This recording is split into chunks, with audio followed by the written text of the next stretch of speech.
President Trump blasting former FBI Director James Comey after a new report claims more than half of Comey's memos on conversations he had with the president contained classified material.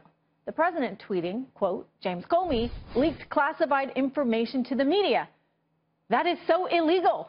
The report is raising the possibility that Comey broke FBI rules by releasing classified information without permission and ignored the same security protocol as Hillary Clinton, something that he blasted Mrs. Clinton for during the 2016 election campaign.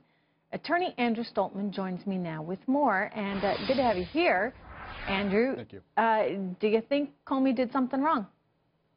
Well, I mean, at an absolute minimum, he violated the FBI's policy. You can't have the former FBI director releasing information that he intends to go to the media. So now the $64,000 question was, did he disclose confidential information to his source that then leaked it to the New York Times? That remains to be seen. But at a minimum, he showed extraordinarily bad judgment. He showed Hillary Clinton-like poor judgment. And I think this issue might be at the top of the list for Mr. Mueller when he's investigating.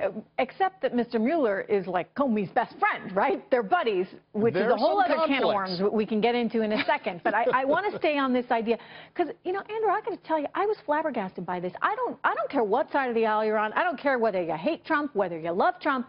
The idea that the guy's running the FBI gets a thought in his head in the middle of the night and says, you know what, I'm going to call up my friend at Columbia and I'm going to release these memos to him so he can go release them to the New York Times. That's messed up. And if he's leaking like that, who the heck else is leaking?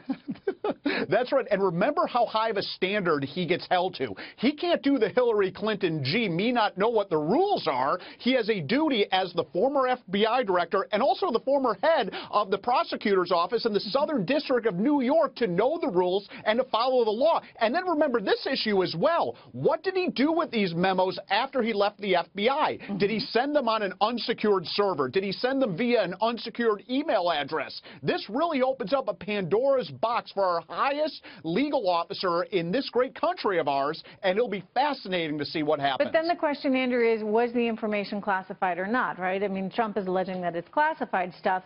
Comey would say, oh, no, I wrote these memos in such a way that none of it had to be classified because I knew I'd want to get out there and leak it all, basically, eventually. Yeah. So was it classified, was it not classified? And by the way, I don't even care if it is or it isn't. The fact that the head of the FBI takes it upon himself to say, I want a special prosecutor here, I want a special investigator, and he goes out and leaks that fundamentally is wrong and flawed.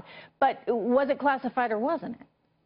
Well, that's the $64,000 question. But remember, it's a little bit like a Chinese finger trap for the former FBI director. I mean, just the fact that he had some memos with classified information and other stuff that wasn't classified, we don't know exactly what he leaked and to whom. So we have to investigate it. We have to find out. Hopefully, Mueller will take that responsibility seriously and look into it. But it is a Pandora's box of problems for the former FBI director. Andrew, what does it tell you about people in Washington, about these bureaucrats, for lack of a better term, that, you know, may feel as though their back is up against the wall, they're trying to protect themselves and their reputations or whatever they think should be so, that they would go out and leak information like that?